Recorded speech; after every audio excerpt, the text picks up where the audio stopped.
بسم الله الرحمن الرحيم وابتلوا اليتامى حتى إذا بلغوا النكاح فإن آنستم منهم رشدا فادفعوا إليهم أموالهم ولا تأكلوها إسرافا وبدارا أن يكبروا ومن كان غنيا فليستعفف ومن كان فقيرا فليأكل بالمعروف فإذا دفعتم إليهم أموالهم فأشهدوا عليهم وكفى بالله حسيبا للرجال نصيب مما ترك الوالدان والأقربون وللنساء نصيب مما ترك الوالدان والأقربون مما قل منه أو كثر نصيبا مفروضا وإذا حضر القسمة أولو القربى واليتامى والمساكين فارزقوهم منه وقولوا لهم قولا معروفا وليخشى الذين لو تركوا من خلفهم ذرية ضعافا خافوا عليهم فليتقوا الله وليقولوا قولا سديدا إن الذين يأكلون أموال اليتامى ظلما إنما يأكلون في بطونهم نارا وسيصلون سعيرا. بسم الله الرحمن الرحيم. للرجال نصيب مما ترك الوالدان والأقربون وللنساء نصيب مما ترك الوالدان والأقربون مما قل منه أو كثر نصيبا مفروضا. آمنت بالله صدق الله العظيم.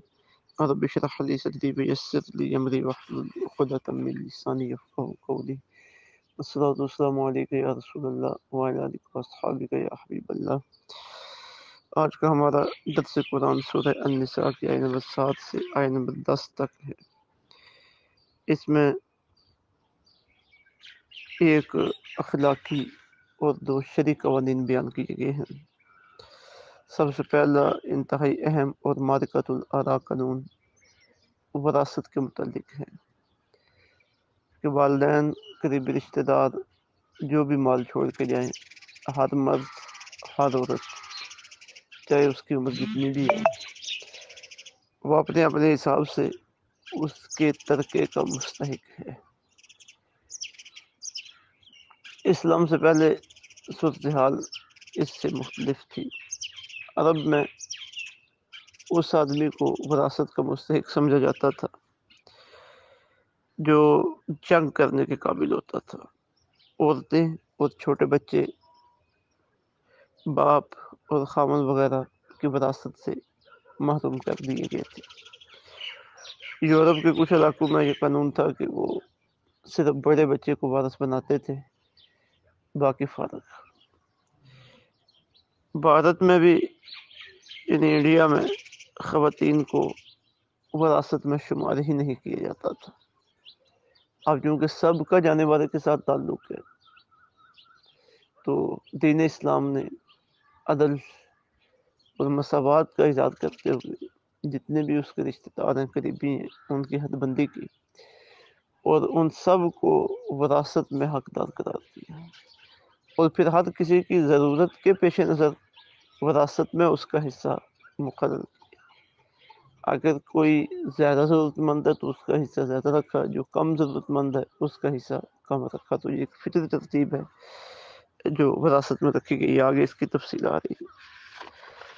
ایک اخلاقی قانون آج کے ہمارے درس میں یہ ہے کہ وراثت جب تقسیم ہو رہی ہو تو کچھ ایسے لوگ آ جائیں جو مستحق ہیں، اگرچہ وہ شرعی طور پر وارث نہ ہوں لیکن پھر بھی ان کی کچھ نہ کچھ خدمت کر دی جائے، کچھ نہ کچھ انہیں دے دیا جائے. یہ اخلاقی قانون ہے۔ پھر تیسرا ایک قانون بیان کیا گیا کہ یتیموں کا مال نہ حق کھانا، یہ بہت ظلم ہے۔ اب ظاہر وراثت میں یتیم بھی ہو سکتے ہیں جنہیں وراثت منتقل ہو رہی ہے، اور کوئی طاقتور رشتہ دار ان کا مال روک لے یا انہیں پورا مال نہ دے، اس کا اندیشہ ضرور موجود ہے۔ تو یہ اخلاقی ایک شرعی قانون بیان کر دیا گیا کہ ایسا کرنا ناجائز ہے۔ اور جو لوگ یہ کام کر رہے ہیں انما یاکلون فی بطونہم نارا، وہ اپنے پیٹوں میں آگ بھر رہے ہیں، یعنی آگ کھا رہے ہیں۔ وسیصلون سعیرا، ان قریب جھونکے جائیں گے وہ سعیرا، بھڑکتی ہوئی آگ میں۔ تو فرمایا للرجال، مردوں کے لیے نصیب حصہ ہے، مما اس میں ترک الوالدان جو چھوڑ گئے ان کے ماں باپ، والاقربون اور قریبی رشتہ دار، وللنساء اور عورتوں کے لیے نصیب حصہ ہے، مما ترک الوالدان اس میں سے جو چھوڑ گئے ماں باپ، والاقربون اور قریبی رشتہ دار، مما اس ترکہ میں سے قل منہ کثرت، خواہ تھوڑا ہو یا زیادہ ہو یہ حصہ۔ نصیب مفروضہ، یہ حصہ مقرر ہے، یعنی اللہ تعالیٰ کی طرف سے یہ مقرر ہے کہ اتنا ملنا ہے۔ وَإِذَا حَضَرَ الْقِسْمَةَ، اگر حاضر ہوں ورثے کی تقسیم کے وقت، اولو القربہ رشتہ دار، یعنی یہ غیر وارث رشتہ دار ہیں جن کا وراثت میں حصہ نہیں بنتا، والیتامیٰ یتیم بچے، والمساکین اور مسکین، فارزقوہم تو دو انہیں بھی منہ اس سے، وقولوا لہم اور کہو ان سے بھی قولا معروفا اچھی بات، ولیخشى الذین اور چاہیے کہ ڈرے وہ لوگ، لو ترکو اگر چھوڑ جاتے وہ، من خلفہم اپنے پیچھے، ذریۃً چھوٹے چھوٹے بچے، ضعافاً کمزور، خافوا علیہم وہ کتنے فکر مند ہوتے ان کے متعلق، فلیتقوا اللہ پس چاہیے کہ وہ ڈریں اللہ سے، ولیقولوا قولا سدیدا اور کہیں ایسی بات جو بالکل درست ہو۔ ان الذین بے شک وہ لوگ، یاکلون جو کھاتے ہیں، اموال الیتامیٰ یتیموں کے مال، ظلم ظلم سے، انما یاکلون تو وہ بس کھا رہے ہیں، فی بطونہم اپنے پیٹوں میں، نارا آگ، وسیصلون اور وہ قریب جھونکے جائیں گے، سعیرا بھڑکتی ہوئی آگ میں۔ اب پہلی آیت وراثت میں حصے کو لازم قرار دے رہی ہے کہ جتنے بھی قریبی رشتہ دار ہیں، اب وہ کون کون ہے، اس کا کیا کیا حصہ ہے، ابھی آگے آ جائے گا۔ پھر یہاں مطلقاً ان کے لیے وراثت میں حصے کی فرضیت ثابت ہو رہی ہے۔ للرجال نصیب مما ترک الوالدان والاقربون، مردوں کے لیے حصہ ہے اس میں سے جو چھوڑ کے ان کے ماں باپ اور قریبی رشتہ دار۔ اب آگے پھر خواتین کی بات آگے، وللنساء اور عورتوں کے لیے نصیب حصہ ہے، مما ترک الوالدان چھوڑ جائے جو ان کے ماں باپ، والاقربون اور قریبی رشتہ دار، مما قل منہ او کثر اس طریقے سے خواہ وہ تھوڑا ہو یا زیادہ، نصیبا مفروضہ یہ حصہ اللہ تعالیٰ کی طرف سے مقرر ہے، یہ اللہ نے طے کیا ہوا ہے، اسے کوئی کمی نہیں کر سکتا۔ اس میں ایسا نہیں ہے کہ بھائی سارا حصہ لے لے اور بہنوں کو ترک کر، جس طرح کہ ہمارے ہاں پنجاب اور آزاد کشمیر کے کچھ علاقوں میں یہ رسم سی بن گئی ہے، کچھ ہیں، بہت سے ہیں اور ہوں گے جو بہنوں کو ماں باپ کی وراثت میں سے حصہ دیتے ہیں، لیکن اکثریت اس سے غافل ہے۔ فرمایا کہ یہ اللہ تعالیٰ کا مقرر کردہ حصہ ہے، اس میں رد و بدل نہیں ہو سکتی۔ پھر فرمایا وَإِذَا حَضَرَ الْقِسْمَةَ اور جب حاضر ہوں ورثے کی تقسیم کے وقت، اولي القربى قریبی رشتہ، اب یہ اخلاقی حکم ہے کہ تم تقسیم کر رہے ہو تو یتیم آ جائیں، مسکین آ جائیں، قریبی رشتہ دار آ جائیں، تو اپنے حصوں میں سے کچھ انہیں بھی دے دیا کرو۔ اولي القربى والیتامیٰ قریبی رشتہ دار، غیر وارث رشتہ دار، یتیم بچے، والمساکین مسکین، فارزقوہم منہ تو وہ دو انہیں بھی اس سے، وقولوا لہم قولا معروفا اور کہو ان سے اچھی بات، یعنی ایسا نہ ہو کہ وہ آئیں اور تم ناک منہ چڑھانے لگو، تم ان سے غصے ہو جاؤ کہ تم کدھر آگے ہو، ڈرنے لگو، چھپو ان سے، چھپ کے جو ہے نا پھر اپنے مال کی تقسیم نہیں، آگے ہیں وہ تمہارے مہمان ہیں، اب کچھ امید لے کے آئے ہیں کہ ہمیں بھی کچھ ملے گا، چلے انہوں نے اگر امید باندھ لی ہے تو تم ان کی امید کا حیا کرو۔ کچھ نہ کچھ انہیں دو. پھر ساتھ آگے ترکیب دلائی گئی ہے، وقول لهم قول معروف، ان سے اچھی بات جھڑکو نہ انہیں، تب کے آگے انہیں باتیں نہ بتاؤ، باتیں نہ سناؤ.